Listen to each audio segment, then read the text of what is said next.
Assalamualaikum warahmatullahi wabarakatuh. Bismillahirrahmanirrahim. Hamdan wa thana'an laka ya Allah, salatan wa salaman laka ya Habiballah, wa ala alika wa ashabika ya khaira khalqillah, laka ya Rasulullah wa li jami' man itaba'adinaka ya Habiballah, haqiqatan min ladun Adam ila yaumil qiyamah, wa nakhusu khususan ila hadrat Syekh Muhyiddin Ibn Arabi qaddasallahu sirrahu radhiyallahu lana wa lahumul Fatihah. A'udzu billahi minasyaitonir rajim. Bismillahirrahmanirrahim. Alhamdulillahi rabbil alamin arrahmanir rahim maliki yaumiddin. Iyyaka na'budu wa iyyaka nasta'in ihdinas siratal mustaqim. Siratal ladzina an'amta 'alaihim ghairil maghdubi 'alaihim waladdallin. Amin.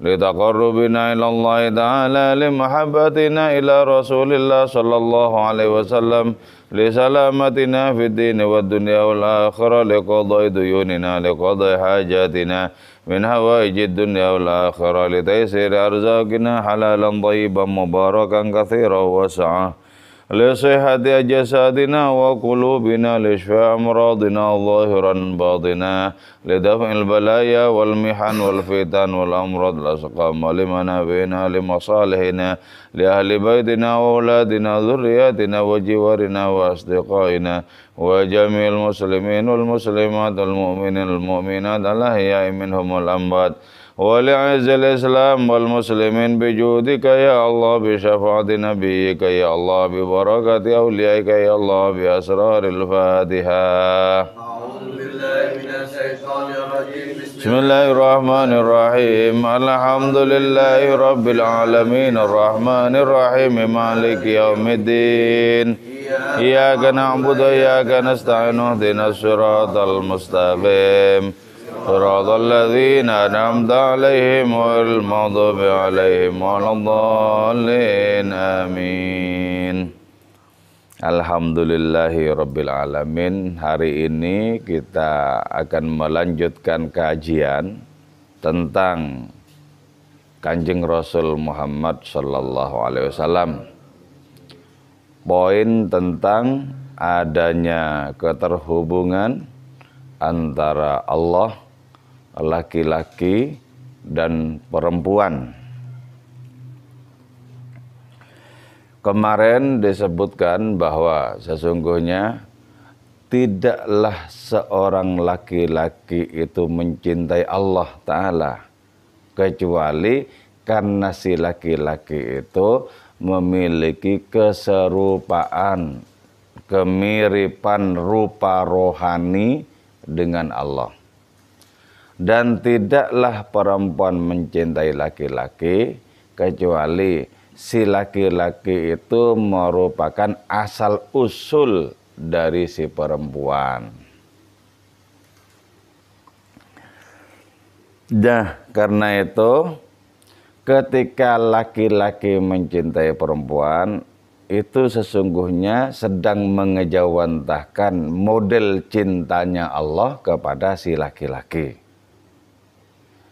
Ketika Nabi Muhammad SAW memiliki belas kasih kepada seluruh anasir alam raya, itu sesungguhnya karena merupakan limpahan dari kasih sayang Allah Ta'ala yang tak bertepi kepada nabinya itu. Jadi diterjemahkan kemudian oleh beliau dengan adanya belas kasih kepada seluruh alam raya. Itulah sebabnya beliau menjadi rahmatan lil alamin. Nah, para sufi itu mengikuti jejak-jejak rohani Nabi dan mereka juga memiliki belas kasih kepada isi seluruh alam raya. Jadi para sufi itu banyak di antara mereka yang memiliki belas kasih bahkan terhadap adanya orang seperti Abu Jahal, Fir'aun, Haman dan lain semacamnya. Jadi belas kasih mereka tumpah tidak saja kepada orang-orang beriman, tapi juga kepada orang-orang yang jelas menerjang larangan-larangan Allah, yang jelas menentang adanya ajaran hadiratnya itu. Kalau bisa, tirulah mereka. Tentu saja sebatas kemampuan kita untuk meniru mereka di dalam menumpahkan belas kasih kepada makhluk-makhluknya Allah Ta'ala.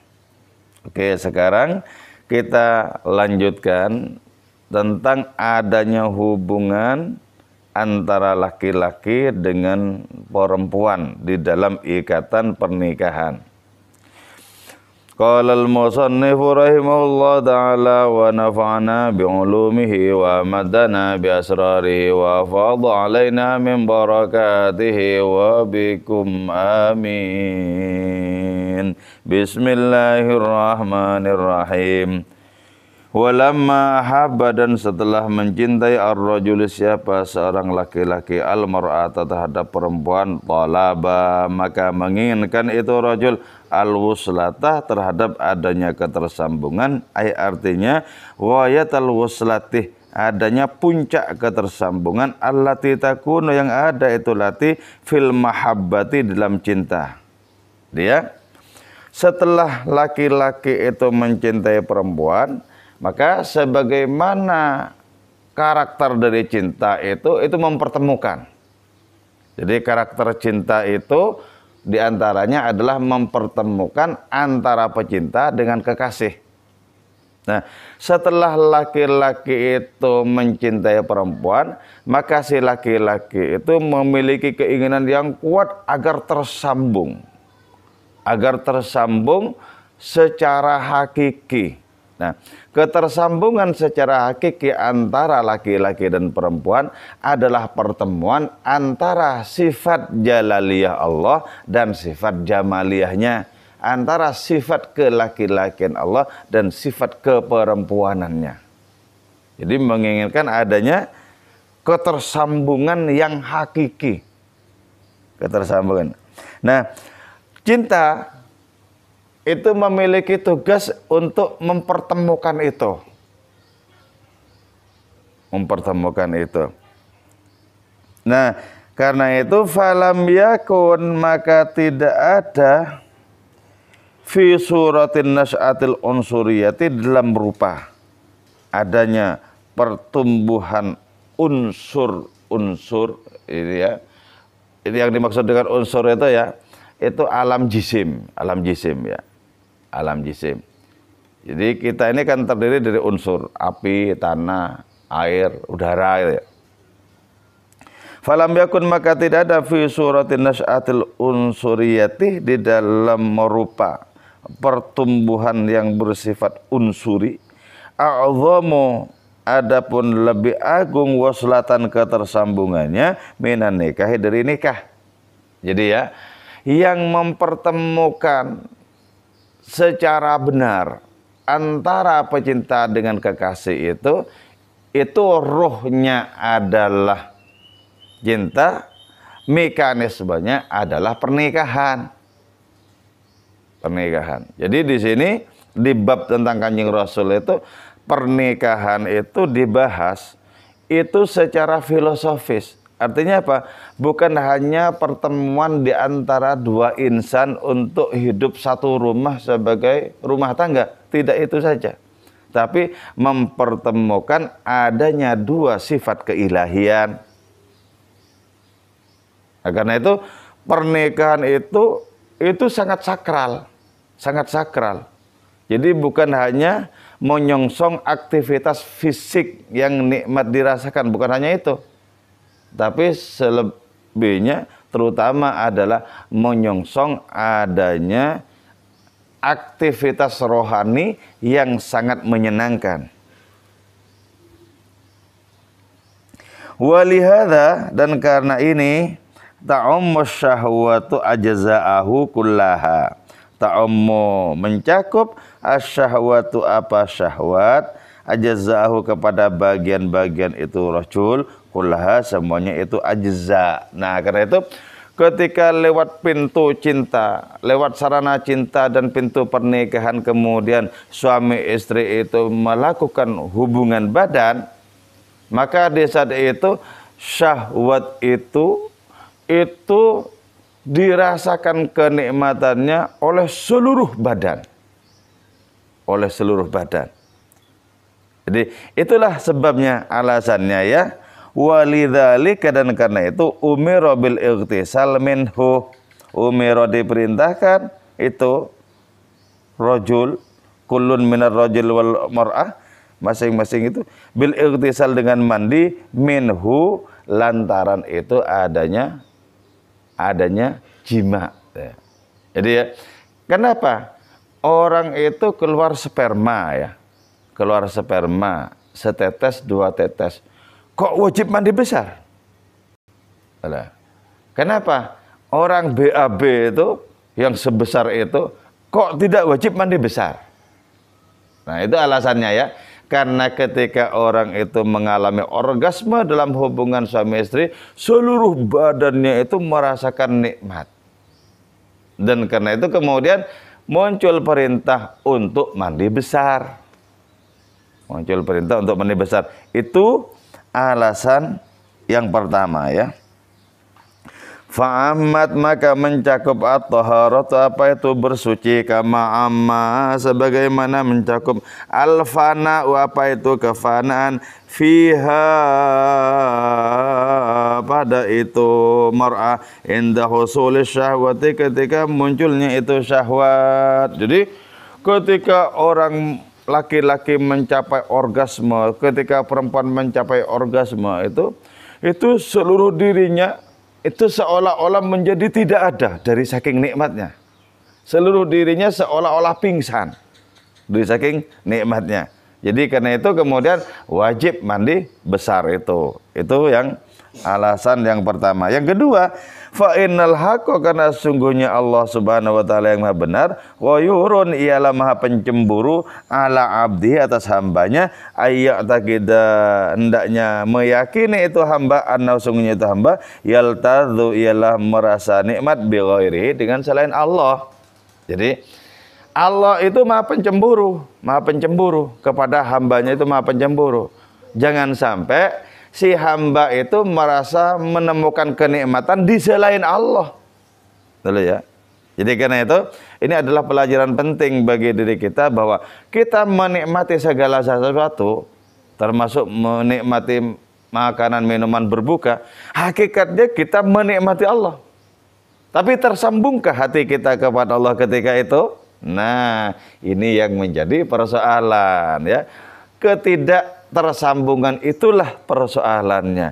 Padahal menikmati apapun, hakikatnya kita adalah menikmati Allah Subhanahu wa taala. Karena itu berusahalah, berikhtiarlah dengan sungguh-sungguh agar kita merasakan kenikmatan Allah ketika menikmati segala sesuatu. Nah, kalau si hamba ini merasa menikmati yang lain, Allah Maha cemburu. Mana ada kenikmatan selain aku? Kan gitu. Allah itu Maha pencemburu. Ini pelajaran ketauhidan ya. Kayak gini, ini pelajaran ketauhidan yang mesti tidak boleh tidak kita belajar untuk menerapkannya. Diterapkan. Kita belajar menerapkannya. Agar apa? Agar mentransenden adanya aktivitas kehidupan kita. Itu loh yang membedakan antara para wali dengan orang kebanyakan. Para wali setiap saat itu merasakan Allah dalam setiap aktivitasnya. Sementara orang kebanyakan merasakan apa yang sedang ditekuni. Allah Ta'ala tak dirasakan sama sekali. Itu perbedaannya. Jadi karena itu, setiap saat itu ada peluang bagi diri kita untuk bisa belajar merasakan. Ada peluang. Bahkan kalau para wali itu ketika memandang, dia merasakan Allah yang memandang. Ketika mendengarkan, dia merasakan Allah yang mendengarkan. Ketika melangkah, dia merasakan Allah yang melangkah. Dan lain semacamnya. Itu berarti apa?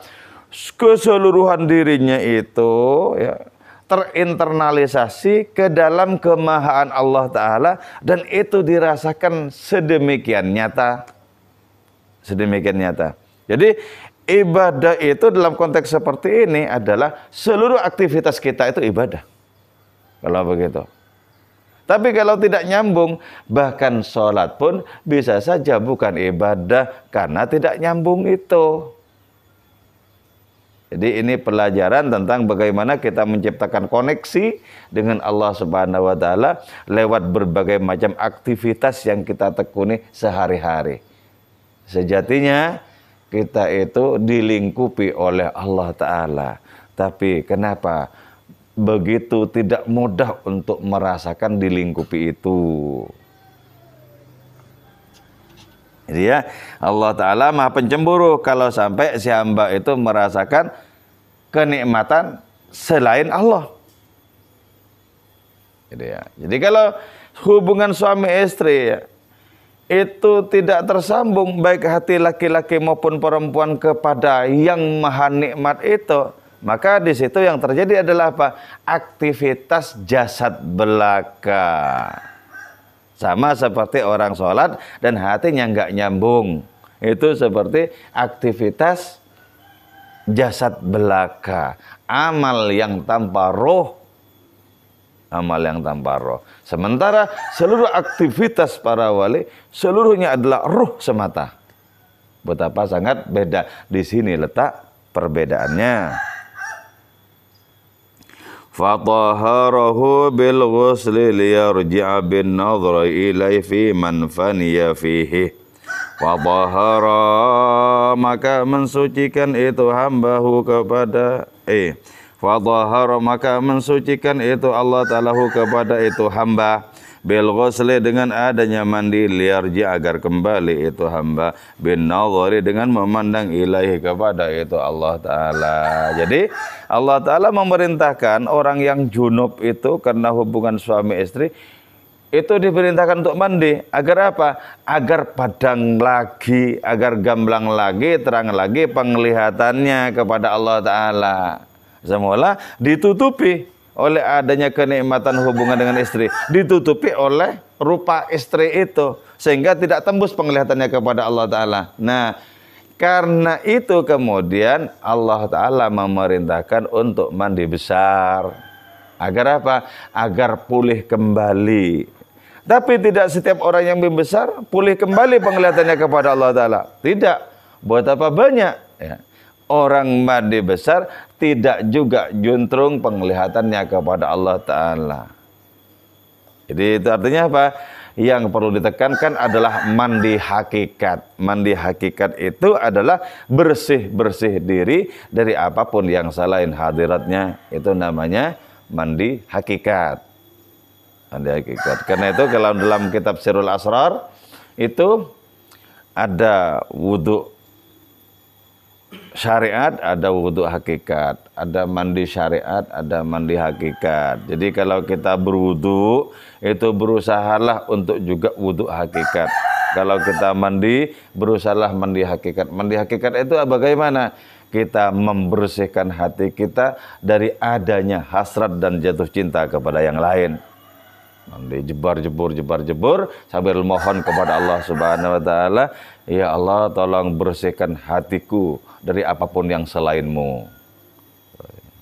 Jadi kalau mandi untuk Jumatan itu sambil diniatin mandi taubat, bertaubat dari apapun yang selain hadiratnya itu. Fiman faniya fiman, pada Allah, faniya yang fana itu, abad fihi, dalam itu Allah. Jadi agar pandangan si hamba itu tadi dengan mandi besar, agar pandangan si hamba itu tertuju kepada Allah, di mana hamba itu merasakan tenggelam di dalamnya ketika merasakan kenikmatan dalam hubungan suami istri. Jadi tenggelam dalam kenikmatan itu tenggelam dalam Allah sebenarnya. Jadi kita perlu apa? Mengolah rasa. Mengolah rasa. Kita olah rasa. Kita makan, kita minum, kita menikmati apapun. Olahlah rasa kita agar kita merasakan sesungguhnya kita sedang menikmati Allah Subhanahu wa taala. Gitu ya. idla yakunu illa dzalik, idla yakunu karena memang tidak ada dalam kenyataannya illa dzalik kecuali apa itu menikmati Allah. Jadi realitasnya itu kita tidak sedang menikmati kolak loh sebenarnya. Tidak sedang menikmati es buah, tidak sedang menikmati makanan Padang. Tidak.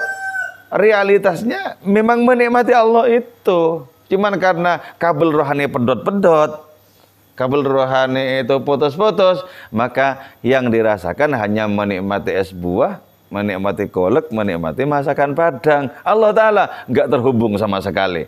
Itu karena kabel-kabel rohani pada putus, pada pedot. Gitu loh. Jadi karena itu sambung kembali. Ayo sambung kembali, sambung kembali. Nah ketika kabel-kabel itu tersambung, maka sangat efektif amal kita. Efektif. Ibaratnya apa? Amal kecil nilainya segunung. Nilainya segunung.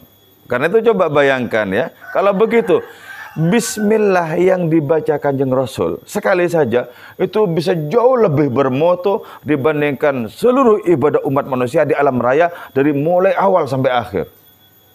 Kenapa? Karena saking kuatnya keterhubungan itu loh, kuatnya koneksi. Jadi karena itu yang perlu kita benahi dalam diri kita itu apa? Adanya keterputusan koneksi rohani. Itu yang perlu kita benahi. Setiap saat kita menyaksikan kebesaran Allah Ta'ala, bagaimana kok tidak bisa merasakan hadiratnya? Bukankah alam raya ini adalah bukti kebesarannya? Kenapa kok tidak merasakan kemahaannya? Kan gitu. Itu karena apa? Karena kabel-kabel yang pedot itu. Aki rohani yang suwe. Sebab ini ya, idla yakunu illa dzalik, karena memang tidak ada apapun itu kecuali memang menikmati Allah. Dalam menikmati apapun kita sebenarnya menikmati Allah, realitas rohaninya itu begitu. Jadi ya, karena itu Allah itu yang maha dekat di satu sisi, tapi di sisi yang lain Allah juga maha jauh. Jadi kalau maha dekat, kuasanya maha dekat, iradahnya maha dekat dengan kita, ilmunya maha dekat. Tapi kita untuk merasakan kemahadekatan itu kok angel. Nah, dalam konteks seperti ini Allah itu jauh.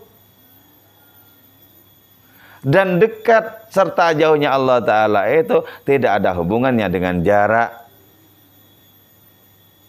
Ana qaribun bila masafatin, firman Allah. Aku dekat tanpa jarak. Wa ana ba'idun bila masafatin, dan aku jauh juga tanpa jarak, kecuali jarak rasa. Jadi gitu ya. Jadi karena itu ya PR kita itu menumpuk sebenarnya, PR keilahian itu. Nah karena itu kemudian jangan pandang apapun yang selain hadiratnya itu sebagai hal yang penting. Pandang saja sebagai sarana-sarana saja. Nggak ada yang penting dalam hidup ini selain Allah Subhanahu wa Ta'ala, nggak ada. Jadi cuma sarana-sarana saja untuk mempertegas keberpihakan kita, memperkuat koneksi rohani kita dengan hadiratnya. Apa saja yang kita kerjakan itu, nggak usah terlalu ngoyo, terlalu menumpahkan semangat dan semacamnya. Itu hanya sarana. Kalau mau berjerih payah dengan sungguh-sungguh, berjerih payahlah di jalan rohani, di jalan rohani. Toh juga keberuntungan itu lebih merupakan karunia ketimbang hasil usaha kok. Lebih merupakan karunia ketimbang hasil usaha. Oke ya. Fa idza syahadar rajulu al-haqqa fil mar'ati wallahu taala a'lam bisawab. Moga-moga pengajian ini, kajian kitab Fususul Hikam ini memberikan manfaat dan barokah untuk kita semua, untuk sisa umur kita, juga untuk keluarga kita. Wal afwa minkum. Wassalamu alaikum warahmatullahi wabarakatuh.